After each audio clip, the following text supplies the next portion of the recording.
9, 8, 7, 6, 5, 4, 3, 2, 1.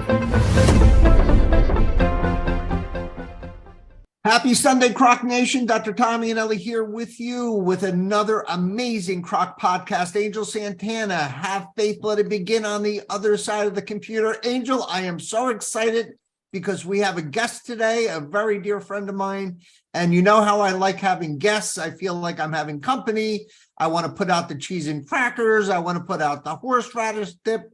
I want to put out the caviar and the champagne and the whole thing. I'm so excited. How about you? Extremely excited. And then just before we went on the air, I found out she's part of the whole hospital family. So it's like a reunion within, a family reunion. So it's kind of cool.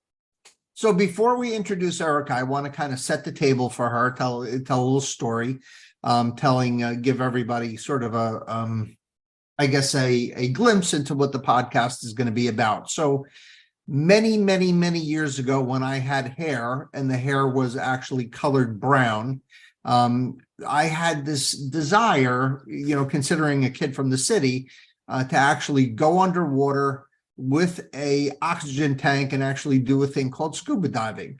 Now, Angel, you know me very well, right? You know that I'm a very anxious and nervous person. I know I come off like cool as a cucumber, but quite frankly, I'm like basically, I really need medication. So anyway, I finally, fulfill my educational dreams, and I'm on a trip going to a conference in Bermuda. And I say, I am going to take this like introductory to scuba course. I've always wanted to do this.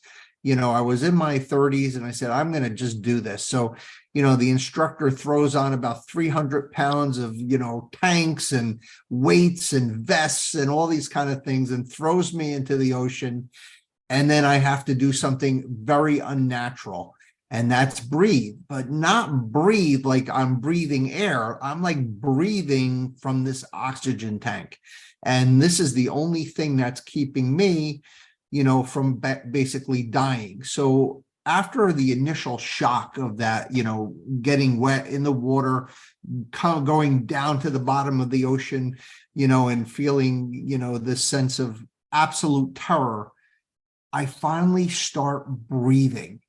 And between the breathing and the sound of the regulator and exhaling the bubbles and breathing and exhaling, I was immediately taken by a feeling of almost being in heaven. It was almost like a feeling of all the stress and anxiety that I bring to my day-to-day life just vanished and evaporated.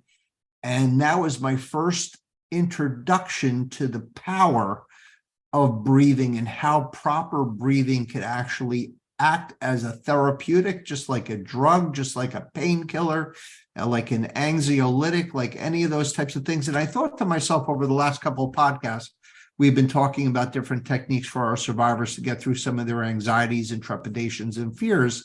And I thought, when I did all my reading and research for these episodes, each one of them mentioned breathing as being a technique to help the survivor get to where they need to be, to have that same sort of experience I had 35 years ago, in the Atlantic Ocean in Bermuda.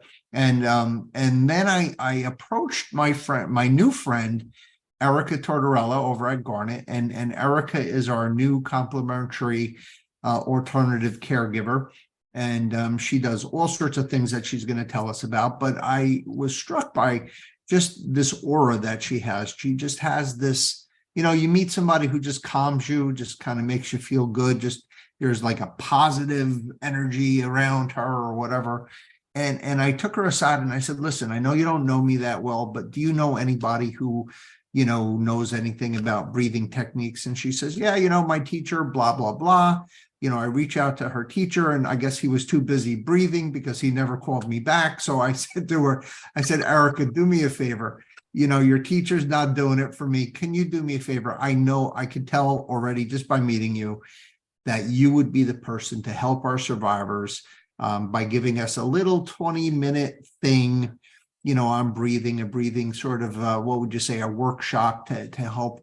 And tell us a little bit about yourself and, how you got into it. I know we had to talk on Friday about, nobody really gets into this straight up. There's always a journey and a path. So Erica, without further ado, on behalf of Angel, welcome, welcome, welcome.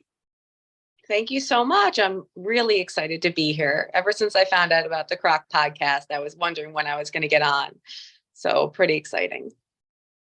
Yeah. So tell us about you, your journey, how you got to where you are with us, and how you're already helping our survivors, and then we'll slowly get into the breathing stuff. Okay. Yeah, I'm one of the new folks over at Garnet. So I am the complementary therapies coordinator at Garnet. I'm in charge of all the complementary alternatives and to our traditional treatments. So non-pharmacological, in holistic treatments. So we have Reiki therapy, we have mindful breathing and guided imagery. We use aromatherapy. We also use virtual reality goggles in certain cases, pet therapy, recreation therapies, and music therapies, all along those lines. And we're hungry for more always. So patients love it, families love it. I've had a really good time joining some of the cancer survivor groups and getting to know people. So it's really, really nice to be here and be with your audience and get to know more people and hopefully reach more people as well. Awesome. Thank you. Angel, what are your thoughts? I mean, off the bat, I have to say, she's got a glow. Total glow. For the audio version, you can tell right off the bat that there's so much more to learn. But I'm excited in my own personal experience about breathing. But I'll share that later. So tell us, Angel. You have to share. I'm on the bottom of the ocean with giant octopuses like fighting. Like, you have to tell me your story. I think for me, in a spiritual aspect, sometimes when I have a struggle, whether it's, in my life struggles or when things get a little bit awry, even working in the hospital, dealing with emergencies, I find myself having to take a few minutes to myself, and I have to actually close my eyes, take a deep breath, and really focus in on my own breathing. So especially when I'm about to make a big announcement, because I know that breathing really relaxes me. I find myself at peace when I take that deep breath in and deep breath out, and I really just find myself calming down, especially somebody as hyper as I can be. It's nice to get at that level.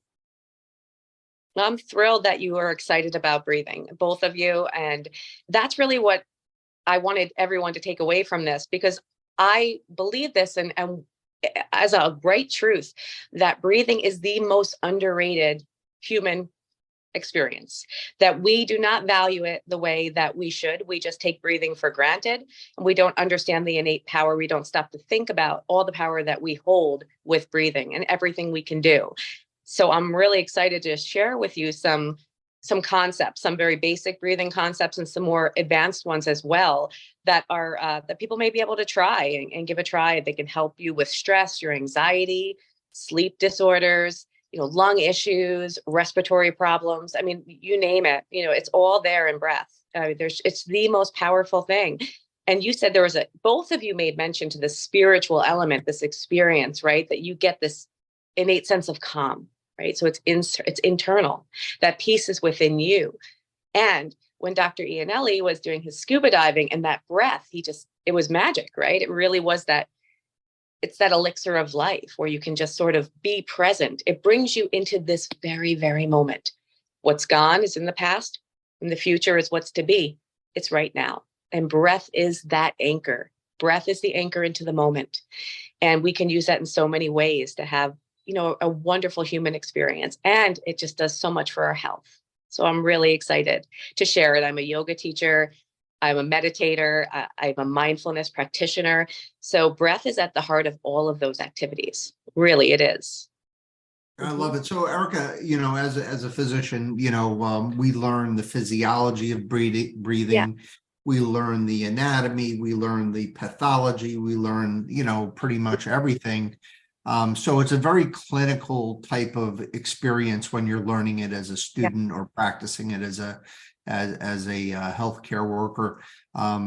And, what you learn about is, the basics that, we're breathing in oxygen to nourish our cells and nourish our bodies, and we're expelling the waste through the carbon dioxide, that type of thing. But, quite frankly, breathing, and that's on an unconscious level, right? So we are asleep. We don't have to wake up to remember to breathe. We're just breathing. It's just sort of like a involuntary, sort of action, which is initiated in our brainstem, our primitive brains, right? Our reptilian brains. That's where everything kind of starts. But you would be the first to tell us that that's not really what breathing is. Is that correct? Well, that is the biological function of breath, right? But breath is it's the connection between the mind and the body as well. So it actually has the ability to not just reach us on that biological level, but to actually reach our parasympathetic and sympathetic nervous system, to regulate our emotions. So there's a lot of other things and all of our functions all the way up into the brain that are also affected by our breath. And if we're breathing properly, we're using our body more functionally. And if we're breathing improperly, we're actually causing damage to our body. So there's a lot of things that go on, even on that level, beyond that cellular level with the body. But the most important thing is how the connection, I think, for us to, the lay people to understand, is how much of a power breath has to connect here and here. Okay. And when you're feeling anxious, I don't know about you guys, but I'm sure someone's going to relate to me, that I'll be, nervous about a situation, a doctor's visit, or, going to the dentist, or any number of things, running late. And I'll start to get worried. And all of a sudden I'll feel something in my body, whether it be a tightening in my chest, something in my belly, tight in my throat. It starts to happen. So these thoughts become physical, and it happens inside of our body. And breath is that language. It speaks and connects. So breath is the most powerful way to regulate yourself. So that is really, really vitally important. And I will prove that to you and everyone today. We're here. Awesome. No, this is great. This is amazing. So basically, you mentioned anxiety, stress, despondency, fear, all those types of things. Our survivors, I even wrote on today's synopsis, it's not a question of the cancer survivor ever feeling those feelings. The question is, how often do they feel it? And there's, I think one of the major, I would say, objectives of this podcast is to point out all of the special circumstances, all of the things and all of the challenges that our survivors have to deal with, not just in their year-to-year life or decade-to-decade life, not even in their day-to-day life, but in their moment-to-moment life. So you have a situation where I think this technique can speak to them, not just like maybe once a day or once a week or once a month, but probably several times a day, to sort of bring them down from DEFCON 5 down to, maybe down to DEFCON 1 or even below that. So yeah, hit us up with, some of the, techniques or some of the thought processes to catch them, for, I guess, first is recognition of where they are, right, in this stress level, right? Yeah, absolutely. Just being attendant to your breath, whether it be in the moment where you need to use your breath, or in a moment when you're available in a normal regulated state, just paying attention to it, just being aware of the breath, having a conscious decision to feel the breath is already very powerful. That brings you right into the present moment. It connects you, and it's very regulating. So, I always say these difficult things that we become skilled at, whether it be meditation, breath, and all of our little talents and hobbies, they aren't easy. We get better at them. So over time, the more we practice something, we get better. And practice is the same with breath. So, we can call on our breath to begin when we need it, and we're anxious, or we remember, okay, yeah, I got to take my breath. But then as you realize the power of it, and you start to notice it just in your day-to-day life, just recognizing that breath is so it invokes so much peace. It brings you a lot of self-compassion and a lot of acceptance. A lot of things with breath is just kind of observation. So you're not stuck in pulling yourself away from the moment. It's like it's observation without judgment, so it's really a very compassionate practice. Can I start with some breathing techniques for people to try? Yeah, no, absolutely, 100%. All right, let's do this. So I'm going to go through a few. The first one I'm going to do is pursed lip breathing. And I'm going to start with this one because there are some people who are going to have difficulty accessing breathing in and out through their nose, right? So some people breathe mostly through their mouth, right? That's a very shallow breath. So I'm going to encourage you to try the breath through the nose if that's possible for you. And we're going to do pursed lips. So we're going to breathe in through the nose and then out through the mouth gently with pursed lips. So why don't you guys try that? We're going to breathe in through the nose, and then we're just going to breathe out through the mouth, just like that. Almost like you're like gently blowing out a candle. And you don't even have to change your breath to start. Just begin to breathe that way.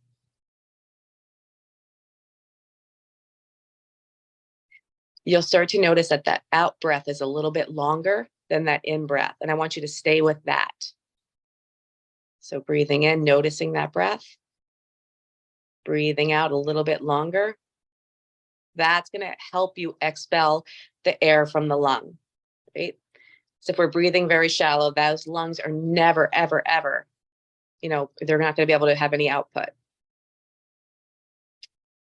So a lot of times if people are dealing with any lung issues or respiratory issues, asthma, and they say, I can't do breathing, this is a great introductory breath. So this is a good one to start with.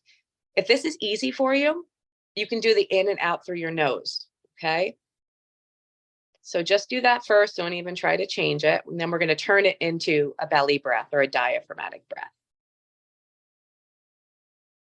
So what I want you to do first is roll your shoulders a couple of times. We don't even realize we're holding so much there, but just roll them out. Maybe notice your spine, sit up tall, and let your shoulders relax. And what that's going to do is take these muscles here, relax them. Sometimes when we're trying to breathe into our belly, if we're not relaxed here, we're going to breathe right into our chest, right? That's not going to help our body. So we're going to learn to breathe. So we relax, we let the shoulders come down, we breathe in until you start to feel your belly rise. Let it out. In and out. You can close your eyes here if you're feeling comfortable and really get that experience. Maybe place your hand on your belly, on your chest.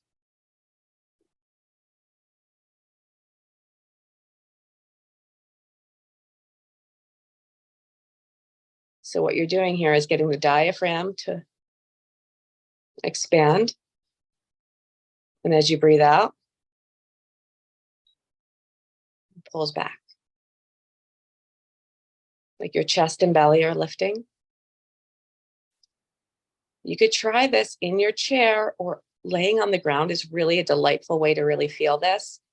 And you'll notice your breath begins to slow. And that will cause changes in your body. Just like that.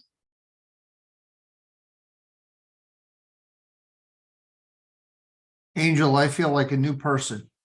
I'm at peace right now, man. Yeah, I'm going to just keep this podcast going for about 20 hours. Yeah. Diaphragmatic breathing. That is really, I think, if you can access an in and out through your nose, that's probably your most useful breath. You can do this throughout the day. So whenever we're walking around or doing a lot, we're going to have a more shallow breath. But anytime you can think about it to get that full diaphragmatic breath in, relaxing the shoulders, not breathing into the chest, not breathing into the neck, you're really going to do well with that. And we're going to go a little bit further with it. Okay. So this is mindful breathing. So I didn't bring in any real mind, body, or meditation techniques, but we're going to start those now. No, that was great. If you don't mind, I hate to interrupt you, but so a lot of our survivors, might have lung cancer. They might have head and neck cancer. Yes. Either they're cured and they have post-treatment issues, dryness, and, nasal congestion, et cetera. or they have limited capacity of being able to use their lungs, or they're oxygen dependent. How would you make, what would you say, alterations or adjustments for them? Anything that works for you. I mean, really being mind body aware. So if you have the ability to lay down when you're doing your breathing, that will really help. If you need to be reclined and maybe even upright to have more space in the chest, that's fine. Just want you to be as comfortable as you can be, and really kind of tuning into how the feeling is in the body. And as soon as you do that, even if the breath is short, it doesn't matter. You're still cued in. So it's just going to be, and that's what I work with patients that have these issues. And when I'm cueing breath, let's say in a therapeutic environment, I will always say to what level you can, just start, don't even change anything. Just begin to notice your breathing. Just notice. And this is where the mindfulness comes in. So we're right there. This is right where it is. This is where we begin to just connect with the body. And it's really just, you're observing yourself. You're not judging yourself. You're not saying, I should be taking a bigger breath, or I should be able to do this. You are just there in the moment. That's it. Awesome. Thank you. Yeah. So, and that mindfulness piece goes a little bit further. And I think even like sometimes when I'm sitting in public, you'll see me. Actually, when I exercise, I'll say if my eyes are closed, I'm meditating. It's a moving meditation for me. So anytime that I do that all the time, and the reason why I close my eyes is we have all of this visual input. Most of us, right, have a lot of visual input. Unless we have some kind of vision issues, we're taking in so much at a time. And when we close our eyes, that's a huge block. So that kind of frees us up. It frees all that information that we're usually taking in through our eyes that we can now feel into our bodies.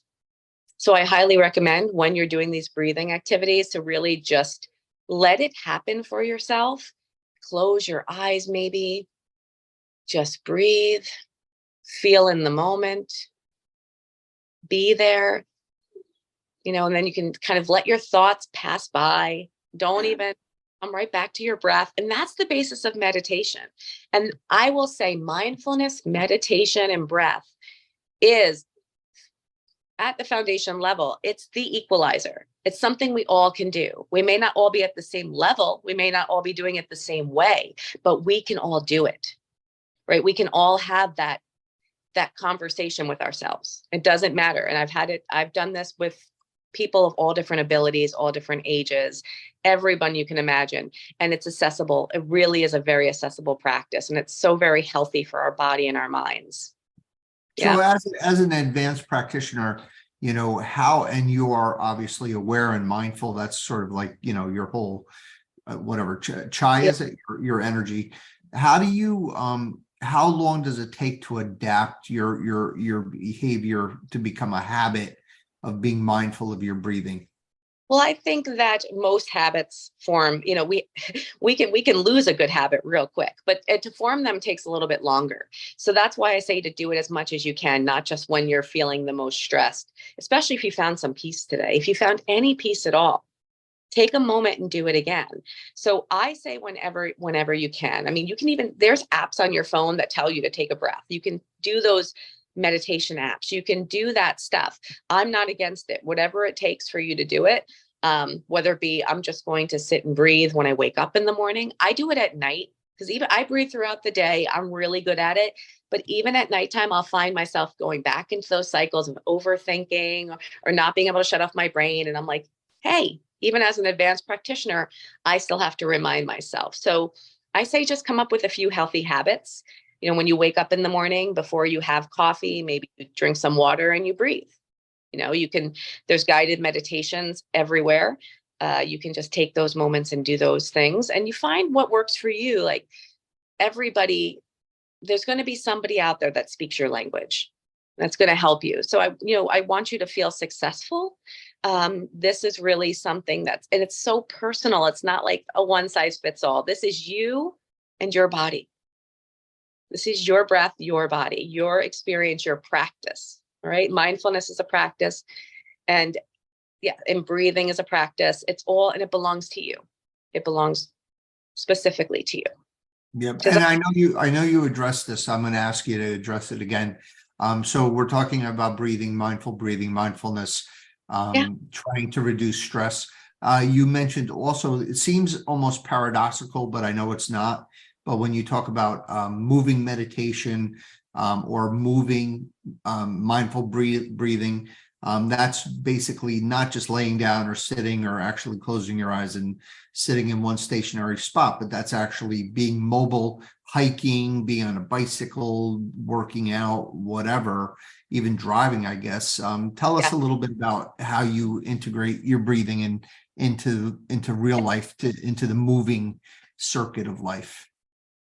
It's all about being very, very present in the now. So our mind, the way it works, is always taking us somewhere, taking us away into the past, taking us into the future, something that's never happened. Very rarely are we just really with each other, right? Even sometimes we catch ourselves in conversation. We're listening to someone, but we're just thinking about what we're going to say. We're losing that moment. So the key is really to be present. So breath does that, though, because breath is in and out. So the great way to start is to just, because your mind will continue to go. So what you want to do is just say, even if you say it silent in your head, breathing in, breathing out, breathing in, breathing out, breathing in, breathing out, breathing in, breathing out. And use your senses, use your senses. So I said the visual one is a really big one. You can use it to your advantage if you'd like. If you're driving and you're breathing mindfully, you're just breathing and driving, maybe you start to notice the trees, the plants, the color of the sky. Maybe you're not just, scrolling through the radio or listening to a book or on the phone. Maybe you're really there. Maybe you're really there and you're actually like you're seeing everything for the first time, because the truth is you are. Impermanence is the law. Nothing ever stays the same. It never, ever does. You will wake up tomorrow. If you are mindfully watching your front yard, you will wake up tomorrow. It will look different in so many ways, because nature is constantly changing and we are constantly changing. We're not the same person we were yesterday. We're not even the same we were 5 minutes ago. So when we recognize that the moment that we're in now is the only moment that truly matters in our lives, that is the key. Breath is the entryway to that moment. So when we walk mindfully, we feel every step. We are there. We take a step. We fully take that step. We hold our head up. We look around. We do that presently, right? We move our hands presently. We watch the clouds roll by presently. We are there. That is what is it. And that is the foundation of meditation, of mindfulness in general, of a lot of just of the Buddha, of all these things, and all these spiritual practices. And the root is mindful breathing. Yes, very, very, very powerful. You will find gratitude. You will find compassion. You will find kindness for yourself. You will find this relationship with yourself will change dramatically. And that's what needs to change inside before anything on the outside really changes. It has to happen inside. And this is all work. None of this happens. My breath and my mindful experience of the world will never be yours, Dr. Iannelli. It'll never be yours, Angel. It'll be mine. And when I'm at that place, that's when I can give my authentic self to everybody around me. That's the key. That's really what it's about. That's when we make those connections, when we're really alive. And that's why I say breath is underrated, because it is the beginning, it's the gateway to a brand new life, really rich, vibrant life. Absolutely, 100%. I have a question for you, Erica, as we wrap up. And by the way, Angel, this lady's getting back on this podcast like ASAP to talk more about mindfulness. But as it relates to breathing, survivors listening to the podcast tomorrow or sometime in the future, and they love what they're hearing. You're such an articulate young lady, and we're so grateful for your expertise. But they want to learn more about breathing. They want to get started on the path, and they appreciate the few exercises that you brought us through today. Any resources, beginners resources you could share with us? There are so many. breathing is thankfully really, really accessible at this point. So I would say you could do, I would, look for mindful breathing. You could do that on YouTube. I would say would be a great resource for it. I want to make sure I have some pretty good things. So mindfulness, mindful breathing, mindful meditation, and breathing techniques. You can look those up and just look up breathing techniques as well. And you will find all these different things. So what you're going to see a lot of is that pursed lip breathing. That's a good one. It's a very good beginner breath. The diaphragmatic breathing, there's box breathing, there's alternate nostril breathing. I'd love to teach you at some point, all of you. But there are a lot of practitioners. So yoga is a place where we do a lot of different breathing. I am a yoga teacher as well, and I have a really strong practice of yoga that I've had for more than 20 years now. And that's a really great place to unpack, to really come to the mat. Tai Chi, yoga, gentle martial arts, chair yoga, it's for you. If you find a place that isn't for you, that's just that place. I'm telling you, it is for you. The beginning of this, there is something for you. Believe it, there is. There's so much. And if you really need more, reach out to us and I'd be happy to get you some personal resources. Erica, you had me at hello. Thank you so much for having me. It was really my pleasure. No, my pleasure. Angel. So Erica, Angel is my podcast spouse. So in any good relationship, I always let my podcast spouse have the last word. So Angel, do you have any amazing kudos for Erica and what she's had to say to us today? I will say, as we were listening to her speak, and I had said in the very beginning, there's a glow about her. I'm reminded of the song by Sting that says, every breath you take and every move you make, every bond you break, every step you take, I'll be watching you. I find that watching her explain something that she's so passionate about something that really truly is very simple, meaning because we all do it, but has taken it to the next level, really authenticates the importance of breathing. I remember my mentor telling me when I had to speak for the first time, he said, sometimes the most important thing in a whole day is the rest we take between two deep breaths, and taking a deep breath and remembering who you are. And I think today, just by breathing with Erica, I feel a little bit better about myself. Angel Santana, have faith, let it begin. Thank you, my dear co-host and podcast spouse. Erica, thank you for being here today. I really mean that. We're going to have you back. You're really terrific, a very special person. To Rod Freeman, Small Biz Up, thank you, my dear friend, for everything you do for our survivors and for our board of directors. Also to our board of directors who have devoted themselves in their spare time and their energies and their expertise to helping our dear cancer survivors. Michael John Benzea, Charlotte Larson, for your support and belief in our podcast. We are always grateful. And of course, this is the part of the podcast where we do our great Newt Rockney pep talk. You guys got knocked over the head with an amazingly powerful hammer. You saw stars. Your life has been changed. The treatments you've received have been toxic and life-changing. You feel that you're not the person that you were. Just walking out of the house is a big deal. Things that never bothered you before bother you now. The anxiety sometimes is too hard to control or too hard to explain. People look at you with pity. People don't know you anymore. People don't know how to talk to you.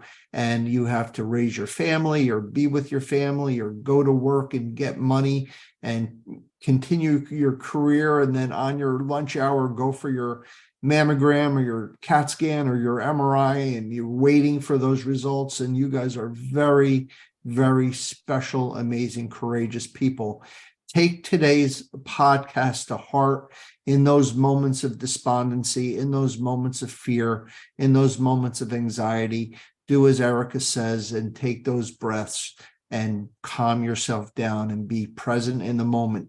Your fear of the future and your trauma from the past are just illusions. They do not exist. One of them has never existed, and one of them is already gone. So just deal with the breath in the moment.